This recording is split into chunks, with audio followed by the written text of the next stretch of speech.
Nearly 1,000 Canadians killed, thousands more wounded and taken prisoner by Nazi Germany.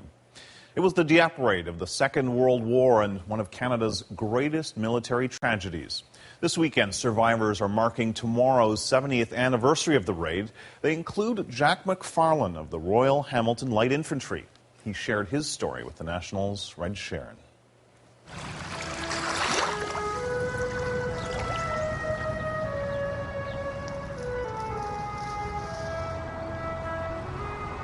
This is where Jack McFarland comes to remember. Their names, their faces, their fate.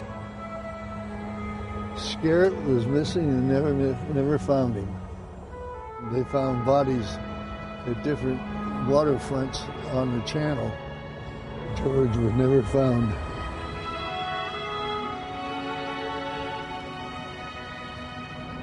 It's a feeling that I can't describe. Every one of them was a good guy. This is a beautiful day, just like today that we landed at Dieppe.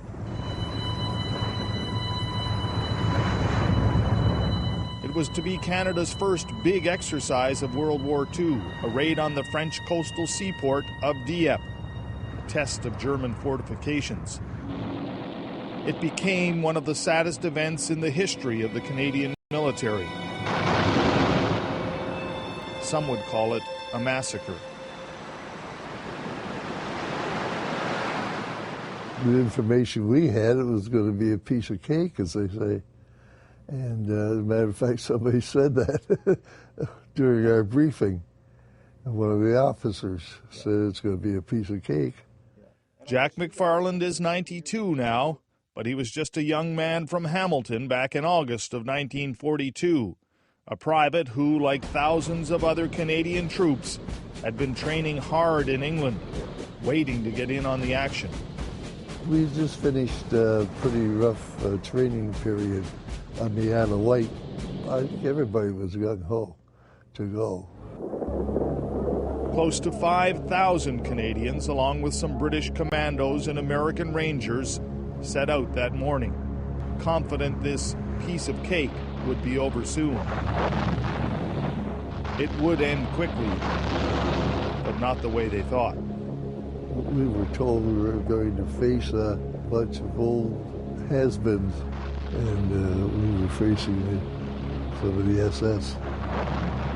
There was little naval support, reduced aerial cover fire, and indications the German army knew they were coming. When I went off of the assault craft, I was about the fifth in the stick to go out. And two guys were down before I got off the boat. They were just blasting us. A lot of guys went down before they got off the ship. What did you see, Jack? Well, there was nothing but misery and a lot of frenzy. Everybody was trying to help the wounded and also trying to help themselves. The Canadians were practically surrounded with little or no cover. A few valiantly fought their way into town only to get pushed back to the beach. Denny Whitaker said, "It's all over. Head for the boats. It's every man for himself." Jack helped load a wounded officer onto an assault craft and tried to escape. The German bomber come over and he was strafing. The guys in the water swimming and on the assault craft and dropping anti-personnel bombs in the water to blow the guys up. There were four of us there, and three of us got hit. And I thought that, what fuss through your mind, you know. I thought they'd blow my arm off, and I tried to pull it out of my jacket. And I left the assault craft and made my way to shore. How the heck did you do that? I don't know to this day how I did it. I don't think we were out very far. Today, I can't recall how I got on shore. He and a few others held out a little while longer, but in a few short hours, it was over. There were a lot of guys down. Oh, yeah. They were stacked up on this wall, one on top of the other.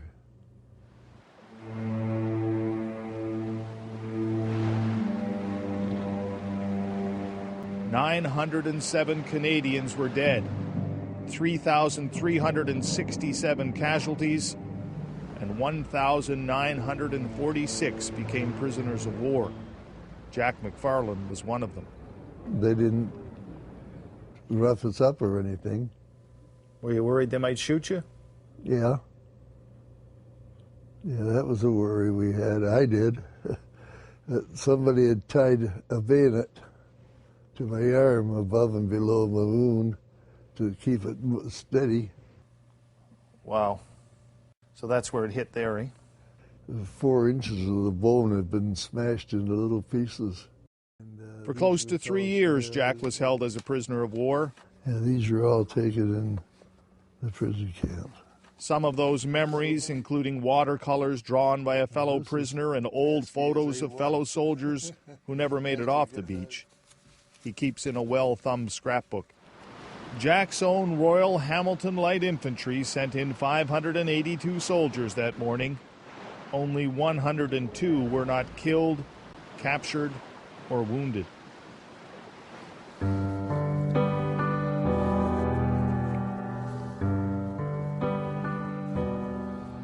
A few years back, Jack was instrumental in having this memorial built along the shore of Lake Ontario. People can come down and see what the fellas did. People wander by, some run their fingers over the names of the 197 that never made it home. Jack says he still thinks about every one of them. Always has, always will. We will remember them, all 197. Red Sharon, CBC News, Hamilton.